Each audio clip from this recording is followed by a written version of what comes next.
guest is a world record holder who achieved the seemingly impossible. Hari Budha Magar lost both his legs in an explosion while serving as a Gurkha in the British Army in Afghanistan in 2010. And yet, last year, Hari became the first double above-knee amputee to climb Mount Everest. Earlier this year, Hari was awarded an MBE for his services to disability awareness. And tonight, you can see the emotional moment he accepted the Special Recognition Award at this year's Pride of Britain. Let's take a look.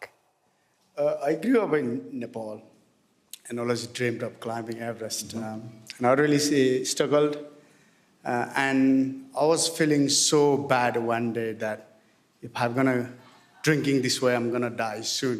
As I said earlier, my life, it's end of my story, but my family will suffer from my legacy. So, okay, I'm gonna live my life for my family.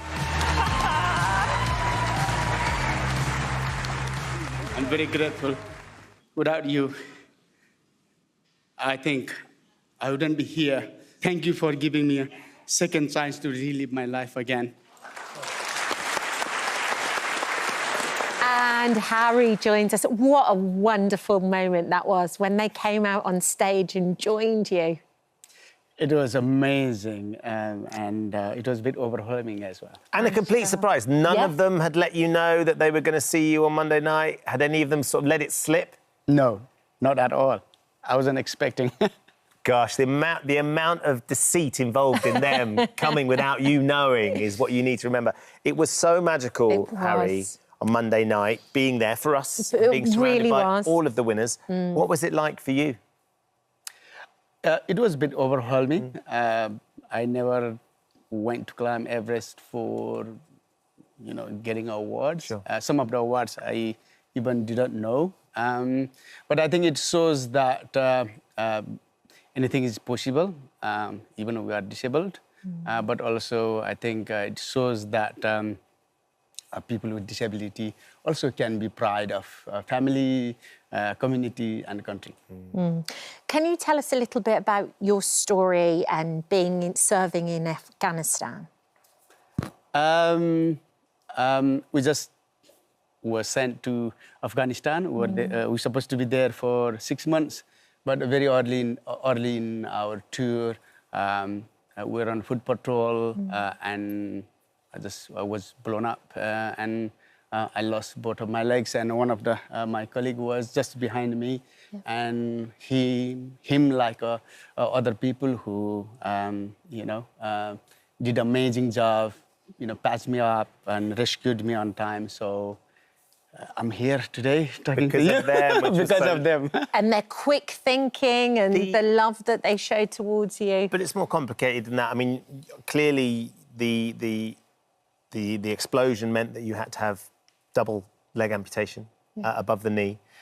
And then from somebody who had been very fit and very healthy and taken great pride in your role in the Gurkhas, to have to deal with the fact you've had that amputation, that was a very dark time for you, wasn't it, Hari? Can you explain a little bit about what you went through learning to live with what had happened to you?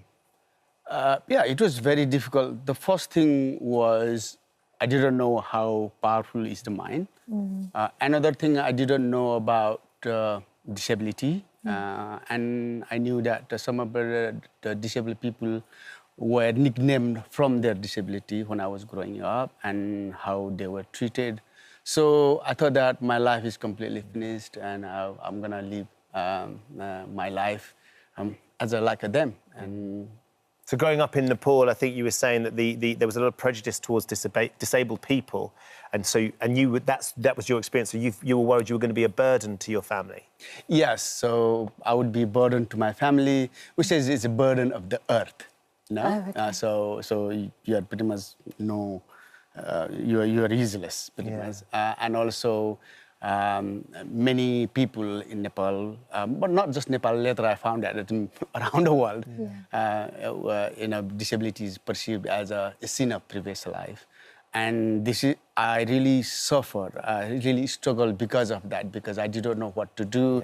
I didn't know what can I be able to do. So that took me to quite a difficult time, and I was drinking so much to just control my pain and emotion. I was trying to take my life, and some of my friends, in one point, they actually rescued me.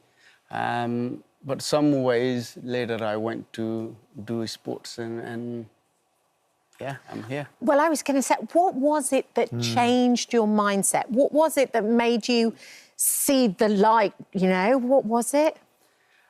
One day I felt absolutely terrible. Yeah. I felt really bad. And just looking at my son, he was 2.5 years old, simply, if I die, it's the end of my story. But my family will suffer because of me, and my young boy, he will suffer because of my, me, and they have to leave my negative legacy. So even sitting on a wheelchair somewhere, I think if I'm alive, I could able to still advise something to do and say, okay, I don't want to die anymore. No. Then after that, it was completely magical things. And I think life, it changes from very little moment, sometimes even by a word, by a phrase. So, yeah, one moment you want to do something, then you want to do everything. I mean, and when you say magical, he's magical. And you want to do everything, but what you did was extraordinary. Climbing Mount Everest, the first person to do it, changing the law to make it even possible. When you look at these pictures, does that feel a little surreal, Hari, just thinking back, or can you still remember every agonising step? For me, like every step is a struggle, and sometimes I think that, what am I doing? And also, is it worth of doing it? And the answer always comes, yes, because I really struggle nearly 2 years just not knowing about disability. So I want to make awareness of disability, that people with disability needs to know that we can do something. But also it's not just us, but we need to make aware to our family, friends, community, and authorities, so that they don't discriminate and ban us, but support us the right way, so we also can live happy, successful, and meaningful life like others. Flourish. Yeah, there's no stopping you. There is none. Hari, thank you so much for coming in and singing us. It's an amazing thing to see you tonight as well on Pride of Britain. Everyone's going to absolutely love it. Yeah. Can't wait to see what happens next as well. The next adventure is just around the corner, I know. Thanks, Absolute Hari. star. Thank you very much. Thanks for Thank you. having me. Oh, hello. Thank you for visiting our This Morning YouTube channel. We upload tons of new content every single day. So hit the subscribe button, like all the videos, and don't miss out. We'll see you in the morning.